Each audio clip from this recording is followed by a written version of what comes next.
Hello, it's me, Jason Voorhees, and today I'm going to react into Friday the 13th, 1980 Kill Count Recount by Dead Meat. Anyways, happy Friday the 13th, everyone. And in the celebration of this holiday, my holiday, of course, I decided to react to the Kill Count Recount Friday the 13th, the first Friday the 13th movie by Dead Meat. Please go subscribe to Dead Meat because they do amazing content. Like seriously, James and his crew put in a lot of work on their videos, and they're very informative about, the the movies they're counting kills, So, also, sorry for not posting a lot lately. Originally back in Halloween, I had a reaction where about Jason Voorhees versus Michael Myers, but yeah, it got by a death battle, but yeah, I got a copyright claim, so and Rooster Teeth basically blocked that video, so yeah. Anyways, yes, but yes. We're here to watch the first Friday the 13th. Spoiler alert. I'm not the killer in this first movie. My mother is. My dear mommy. I miss you.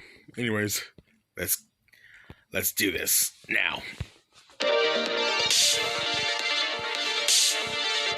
Welcome to the Kill Count, where we tally up the victims in all our favorite horror movies and learn a lot about them too. I'm Exactly. James H. and today we're once again looking at the original Friday the 13th, released in 1980.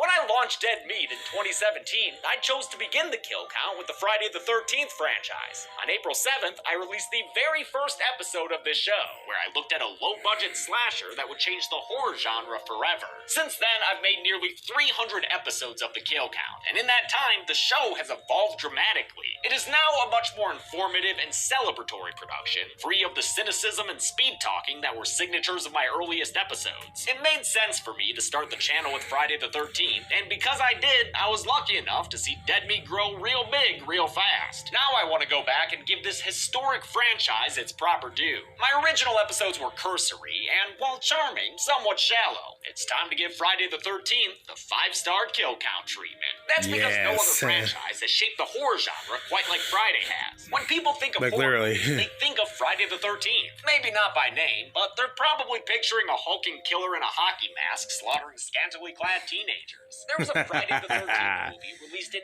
8 of the 10 Me, years baby, of the 80s, Jason right as the horror Voorhees. genre was becoming better known in mainstream pop culture. The tropes of the franchise became the tropes of the genre. Its weaknesses became the criticisms of horror as a whole. To date, 12 Friday the 13th movies have been released, all of them theatrically, and most of them successful at the box office. For better or worse, this franchise is the genre's standard bearer, and holding the flag high is the ghoulish goalie, Jason Voorhees. Me. Jason is so infamous, he often just goes by his first name. And Like, he's known to seriously. anyone who pays attention to pop culture, even if they've never seen a horror film before. Sure, they might have some inaccurate assumptions about him. Most Yeah. commonly, he's erroneously depicted with a chainsaw instead of his trademark machete. I'm guessing that comes from some sort of mental merging with Leatherface, seeing as how Jason has only ever been attacked by a chainsaw before. He's never wielded one himself. Exactly. Despite the occasional Alright, sorry for pausing, but yeah, I hate, well, not really hate, it's sort of annoying me to see people depict me with a chainsaw, which I don't use a chainsaw. That's Leatherface's weapon. I use a machete. Come on. It's not that hard. But yeah. Alright, let's do this. misconception, though. Jason is still probably the best-known horror movie killer. And Exactly. yet, he's not the killer in the film that started his franchise. This fun This fact is was true. widely disseminated thanks to Scream, but it's still interesting to reflect on how horror's most infamous murderer didn't show up looking like himself until the third movie in the series. Yeah. The original film is a bit of a whodunit and reveals its killer after 70 minutes of first-person shots that it lifted from Halloween, and which was done in Black Christmas even before that, but no one ever seems to give that movie the credit it deserves. In any case, it was Halloween that producer Sean S. Cunningham asked writer Victor Miller to imitate, and I don't mean just a little bit. Sean called me up and said, Halloween is making incredible money at the box office, let's rip it off. That is keeping it real. Let's rip it off. Last House on the Left in 1972, Cunningham found himself making unsuccessful kids' films with Miller and producer Steve Miner. He figured horror was the best way to make something profitable, and set out to do it with nothing more than a title, Friday the 13th. I didn't know what the movie was going to be, but the idea of the title intrigued me. Motherfucker put an ad in Variety calling it the most terrifying film ever made, even though he didn't have a script or story yet. And the damnedest thing is, that worked. A trio of shady theater owners from Boston were so impressed by the ad, they gave Cunningham $500,000 to make his movie. As with the Little League Kids films, Cunningham directed and produced Friday, while Miller wrote the screenplay. A legal battle of rights between these two is the reason the franchise hasn't had a new film in a dozen years, even while other series see resurrections and revivals. I can't get into the weeds of that lawsuit here, but it is why the video game stopped being updated. Damn shame. That game was great. Unlike this movie, I might get some shit for this, but as important as this movie is to the genre and me personally, I think it's pretty bad. And I'm not alone. Betsy Palmer knew what was up. He sent me the script, I read it, and I said, what a piece of shit. Oh my god, she said that sitting right next to Vic Miller. Though Palmer later came around to the film, her initial assessment was right. Friday the 13th is a plodding bore that doesn't do anything better than slashers made before or since. In fact, I think it makes the subgenre look bad. There's a litany of other slashers that are better made or more entertaining, or both. And this first Friday film seems to drag on forever, with all the urgency of an Italian neo-realist film. Yeah, I have to admit as well. I have to admit, so the first Friday the 13th was not that great, to be honest with you. But it did create the most iconic storyline of all time. So yeah.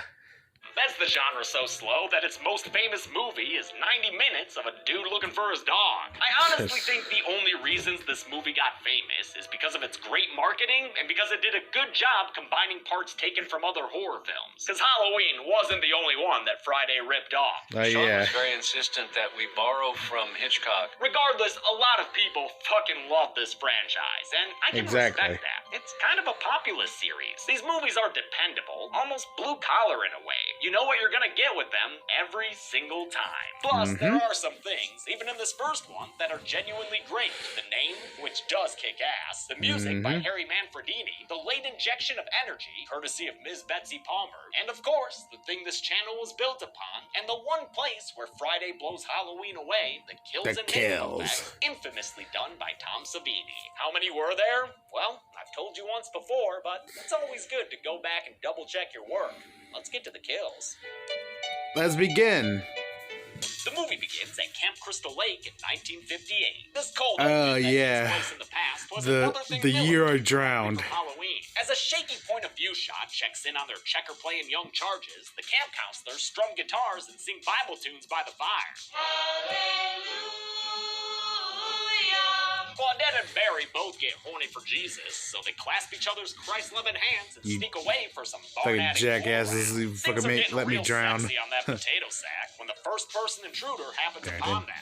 We weren't doing anything. We were just getting killed. An off-screen stab was one wound in Barry's gut and gives us the first ever kill of the Friday the 13th franchise. Claudette, despite being a box thrower, also hits her end when the camera comes at her face in choppy slow-mo and kills her with a freeze frame. After the screen flashes to white, we get a title card. Oh, damn it, broke the mirror. The opening credits are painfully plain, just white Helvetica-looking font against the black background. It's shocking they'd stick to the style as long as they did, but I guess it allows you to enjoy Harry Manfredini's score. Although it's Oh, pretty yeah. similar to Bernard Herrmann's Psycho score, I maintain that Manfredini's music and sound design was essential to Friday the 13th success. It's Oh, now yeah, present definitely. day, which for this movie means 1979. Annie Phillips is trying to get 79? to Camp Crystal Lake, but everyone in town gives her dirty looks for bringing the place up. Camp Blood. They're opening that place again? Camp Blood. Hell yeah, they are, lady. Which has got the town's eccentric Crazy Ralph wildin' out. Oh, Crazy Ralph. Back again. Shut up, Ralph. Nah, you don't need to shut up, Ralph. Say whatever you want, my bucket hat wearing friend. It's got a death curse. Yeah, death curses and shit. That's better than the type of shit Enos the truck driver be saying. All the girls up there gonna look as good as you? Ah, come on, Watch the bruh. hands, Enos. Come on. If Enos's voice sounds familiar, by the way, might be because actor Rex Everhart voiced freaking Maurice in Beauty and the Beast. Oh, really? Monstrous beast. So I guess I actually didn't know that. Huh.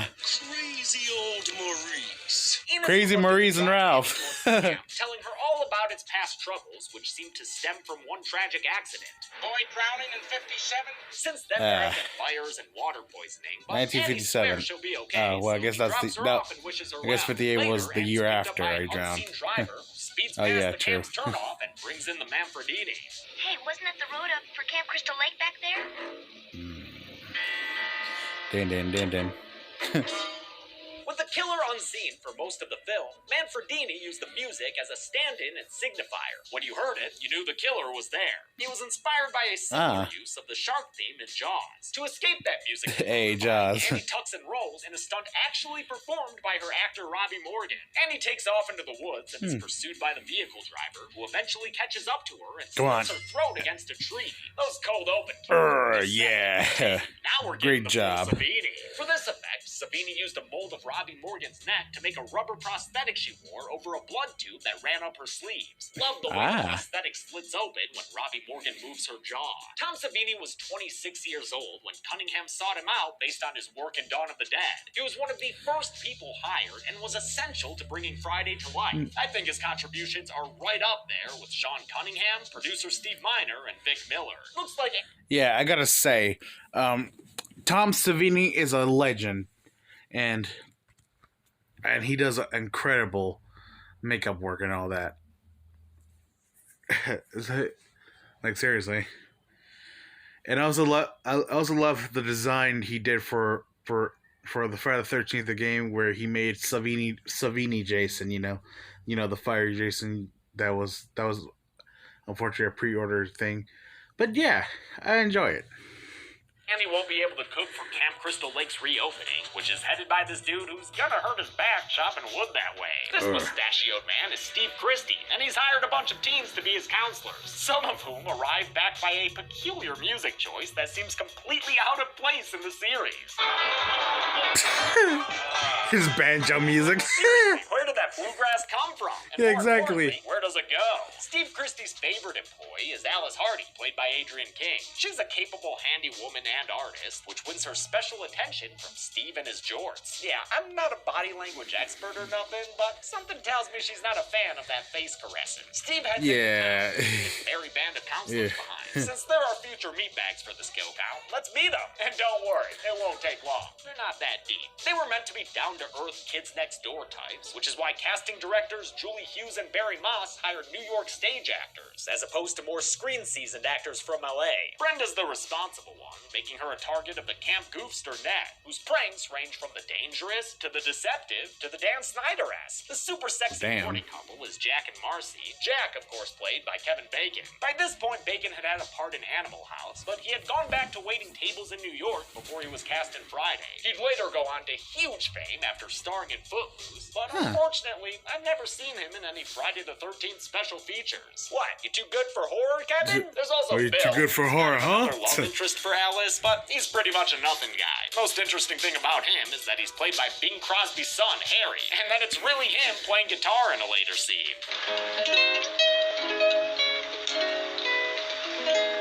impressive. That's a tasty lick, bruh. Most of Act 1 is these kids doing random shit around the camp. Friday was filmed over 7 weeks in the fall of 1979 at an actual Boy Scout camp called Nobi Bosco in Blairstown, New Jersey. I actually own a piece of the doc used in this movie, since Chelsea got it for me after I started Dead Meat. Thanks, hon. Unlike in my original video, I'm not gonna show the footage of when they killed the real-life snake. I only mention it because it's a well-known oddity of the film, and because the story behind it pisses me off, so I've got a Yeah, rant it pisses for a me minute. off Turns as out that well. snake wasn't just a random one they found and killed. It was a snake performer and pet owned by a guy who didn't know they were going to kill it. Savini asked to borrow it, and they hacked it up without warning. What the fuck is that about, man? That's fucked up, Tom. The Count's... Yeah, when I first heard that story, I was like, come on. Yeah, that story pissed me off. Like, come on, that was someone else's snake, bruh. Like, you have no right to kill that shit. You had no right to kill that snake. Like, seriously. Miller's last pre-supper time experience is a pop-up pantry visit from Crazy Ralph. Goddamn. He prattles on about how doomed they are before piecing out the front door and speed walking away. You know what? I changed my mind. Shut up, Ralph. As the sun begins to set, it's Shut up, Ralph. a unusually beautiful shot for this film. All of Jack and Marcy's lakeside grab-ass causes Ned to grow jealous and sad. He sees an unknown person walk into a cabin, and after following them inside, is never seen alive again. Guess he's gonna miss the incoming thunderstorm, which is just film lights being flashed on and off, and some strangely sincere acting from Kevin Bacon. It's gonna storm. You can tear down that valley like a son of a gun. Excuse me, sir. What kind of movie do you think you're in right now? The storm moves over the lake in more shots that I legitimately enjoy as we begin this long night at Camp Blood, which was Victor Miller's original title for his script. Jack and Marcy take refuge inside a cabin, which is the perfect place to flash the butt crack and get to business. Yeah, it's horny o'clock here on Crystal Lake, because the other counselors are starting up a game of strip Monopoly. Not joining the others for this camp-wide horny o'clock meeting? Ned, who's dead, baby. We see him with his throat slit in the top bunk above Jack and Marcy. So, you know that trope about how sex gets you killed in a horror movie? That thing was hammered home in the Friday the 13th franchise, which is why after Marcy leaves to wash up, we get a classic post-coital kill. Jack lights up a J. Yeah, I remember this kill. It It's one of the iconic ones. Before a hand grabs him from beneath the bed. Jack is killed with an arrow that pierces through his neck from below. It's probably the film's most infamous kill, and is excellent, even if these super high-res transfers reveal the slightly off-color prosthetic attached to Kevin Bacon's head. The rest of Bacon's I still find it is impressive. Like, seriously. along with Tom Savini and his assistant/friend Tasso Stavrakis. Previously seen on the kill count in Day and Dawn of the Dead, films where he also helped Savini do makeup and stunts. While filming this kill, the blood tube's pump broke, so Stavrakis grabbed the hose and blew into it to save the shot. It caused the big spurt that makes Bacon visibly react and helped cement this kill as legendary. Jack's lover Marcy is the next one to go after some quality underpants time in the mirror. She turns around and sees her attacker, who raises an axe in the air and brings it down right into her face. It might not be as infamous as the arrow through the neck, but I love it all the same. For this kill, Savini used one of his favorite tricks of the subconscious. Show the audience that the murder weapon is real before doing the kill with a fake prop. She gives some power to the real weapon, so when the rubber weapon comes in, it still has that power and weight and strength and of the real axe. That's why we see the that's axe a neat bang trick. against the light and make a noise. It makes us feel an impact we never see, and disguises the rubber axe affixed to the actor's head with mortician's wax. Before our virginal final girl Alice can finish unbuttoning her blouse, the storm kicks in and cancels strip Monopoly. Damn, what are you, Storm? The horny please? Brenda goes back to her own cabin, where she puts on her finest Geppetto nightgown and settles in for a good read. Nothing to distract her from this literature. Except the voice of a crying little boy. Nothing besides that. Brenda heads outside in the pouring rain and winds up at the archery range. The floodlights come on, blinding her, and she's that ain't killed off suspicious screen at by all. sparrows. But I'm counting her now because we hear her scream, implying that the kill has occurred. Bill and Alice start finding clues that things might not be cool at Crystal Lake. There is one great shot that I think is worth pointing out here. After Alice breaks the window to the office to call the police, the camera tracks over to look at them through the window, then continues tracking over to show that the phone line has been cut. I found that unusually artistic. With their vehicle similarly sabotaged, Alice and Bill are stranded here until Steve Christie gets back. That fucking guy. He's been hanging out in a diner as his teenage counselors get slaughtered. He gets back to camp. That's where he was all the whole time, a diner? Manfred Mann, Damn. someone he recognizes. Oh, hi. you doing out in this mess? Oh, you know, chillin', killin'. Steve Christie's killed with an off-screen gut stab that cuts away faster than a flying machete. The POV killer turns off the camp's lights through the power of a fade to black. Bill leaves Alice to a couch nap as he goes to look at the generator, but when she wakes up sometime later, he still hasn't returned. Unbelievably, the movie still drags its feet this far in. We sit there and watch Alice make a pot of coffee, for God's sake. Come on, movie, this isn't suspenseful, it's boring. Can we please Yeah, the liven first things Friday up the around 13th here? movie has a lot of weaknesses. Yeah. Thank you. But look at that, Alice though. finds Bill's body Nice. hung on the door with a bunch of arrows, stuck there like a plaid-shirted pincushion. With Alice's scream and some That- Manfredini, our first Friday Final Girl circuit begins. Kinda. Alice suffers from a boring false start as we sit there and watch her blockade a door with a single 2-minute long shot. It could have been cool if it didn't cut away before Brenda's body flew in through the window. I already counted her earlier, but now we see that she's all roped up. And also that she looked suspiciously Savini-esque when she came in through that window. Alice's race is put on hold when she sees a car pull up. It's time for this movie to get an injection of character. How are you? Well, I'm Mrs. Voorhees. Mama. There, Alice. Betsy Palmer's here to finally make this movie interesting. You can Oh, my already tell mom. something's off with Mrs. V from her very first conversation, but she keeps up a facade of normality just long enough to fool Alice and give Palmer some kick-ass acting to do. Steve should never have opened this place again. There's been too much trouble here. Prior to Friday, Betsy Palmer was best known as a panelist on old game shows like I've Got a Secret. She wasn't eager to do a horror film, but her agent called her the same week her car broke down. The role paid $10,000, the same price as a Volkswagen Scirocco she wanted. I need the Damn. car. Send me the script. Palmer showed up the She last didn't 10 want the days car, of the huh? shoot, and by all accounts was a lovely and considerate professional. Though she initially thought very little of the film, she came to appreciate that it kept her relevant late in her career. At this point, Mrs. R.I.P. Voorhees drops Betsy the Palmer. act and reveals the motivation that would launch a dozen films. Did you know that a young boy drowned the year before those two yep. others were killed? The counselors weren't paying any attention. They were making love while that young boy drowned. She Yep. says Jason's name for the first time ever and reveals that she's his mother who's been trying to keep the camp closed since then. Thus the fire and water poisoning that Enos mentioned earlier. Although all of that is cool in retrospect, it's an awful reveal for a movie meant to be a whodunit. The unmet mother of the unmet kid who was one time mentioned to have drowned is a pretty impossible thing for any viewer to have guessed. The only reason it works at all is because of Betsy Palmer. Mrs. Voorhees starts having herself little Jason. She hears her yep. son yelling for help. She Oh, promises I that she'll drowned kill that him day. by killing negligent counselors like the ones that let him drown. Look what you did to him.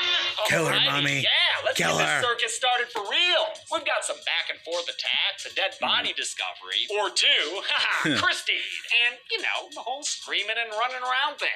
Mrs. Voorhees does her part to make the race You can special, do this, bringing Mom. out the crazy eyes and talking in a creepy little boy voice. Kill her, Mommy. Kill her. Kill her. Don't let her get away, Mommy. I won't, Jason. I won't. Gotta say, Betsy, whatever you're paying your dentist, it's not enough. She catches up to Alice for a few rounds of catch, then a game of corner slap around, which saw Palmer actually hit You can do this, Adrian King Mom. for real.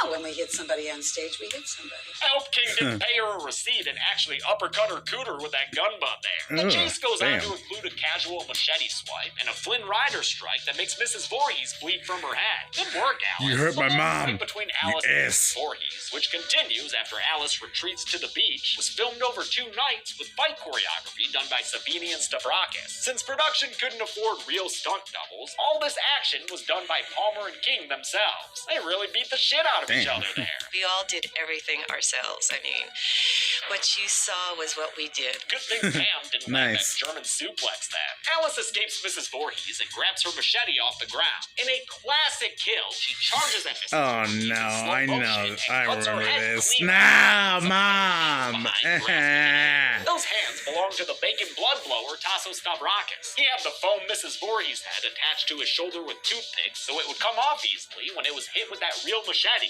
Alice walks away the victor. But Mom, no. As the cops arrive, promising safety at last. It's a lengthy sequence I enjoy thanks to Manfredini's score, which opens up to be lush and melodic for the first Yeah, time in the Mom's film.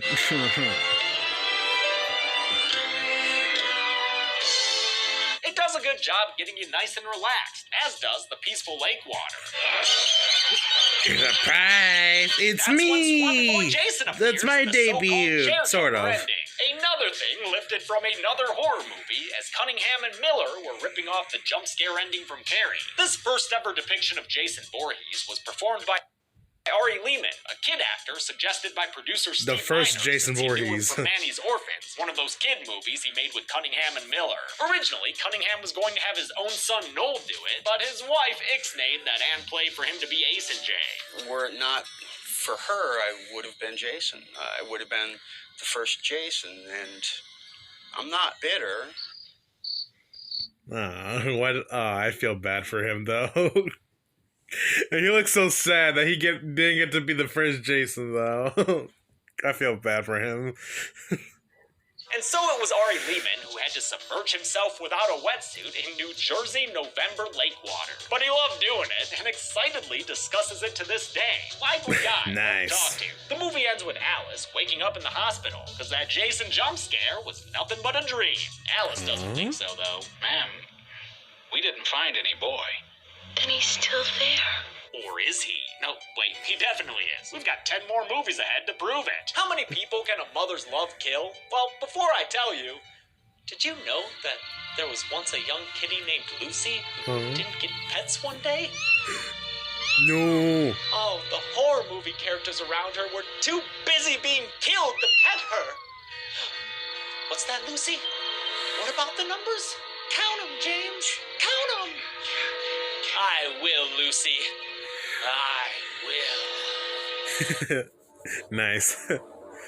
10 people died in Friday the 13th, but those were make-believe kills, unlike that poor snake. The victims consisted of 5 men and 5 women, a nice even split to kick off this franchise. With a runtime of 95 nice. minutes in the unrated version that I used, that left us with a kill on average every 9.5 minutes. I'll give the golden chainsaw for coolest kill to Jack. I almost gave it to Mrs. Voorhees, but that kill was done with a fake head. The fact that we watch Kevin Bacon's face as he dies is what gives this kill. Yeah, I gotta admit, that is an iconic kill. Go to Steve Christie. I get making the first 2 kills low-key to catch viewers off guard later, but by time we get to body oil Steve's death, an off-screen stab doesn't cut it. And that's true. it. Friday the 13th came out in 1980 and made more money than The Shining, which came out 2 weeks later. I think its success was largely because of its marketing, which brings up one more dude critical to this movie's legacy. Frank Mancuso Sr. was a VP at Paramount when he bought the American distribution rights for Friday the 13th. Instead of playing it only in drive-ins and grindhouse theaters, he took the unusual approach of treating this little horror movie like a major motion picture. He opened it on 1,000 screens in mainstream theater chains with a huge marketing campaign targeted towards teens and 20-somethings. He believed in the movie's potential, and it paid off bigly. So much that Paramount asked for another one as soon as the box office reports came in. Part 2 would be released less than a year later, and I'll look at that on That's Friday. impressive, actually. Till then, I'm James A. Janice. This has been the Kill Count. On the next Kill Count. Remember the 90s? Thank you for shopping. Sorry about this, but Crafted more, Puppy, Dominic Abraham, Jason Garnett, and the Concierge. I also want to thank Crystal Lake Memories, both the book and the 2013 documentary, which are great sources of behind-the-scenes information. And yeah, your eyes didn't deceive you with that trailer. In 2 days, we start Fear Street, which will run on Sundays this month. You're welcome. Thanks, everyone. Be good people. well then.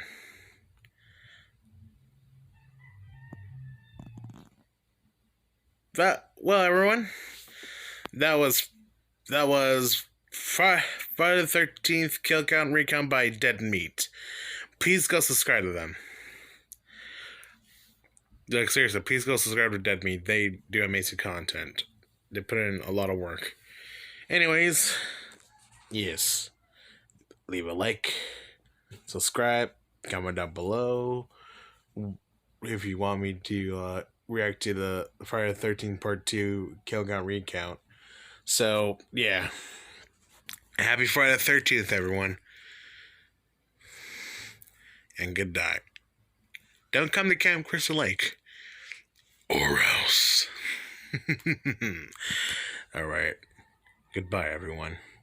And have a very happy Friday the 13th.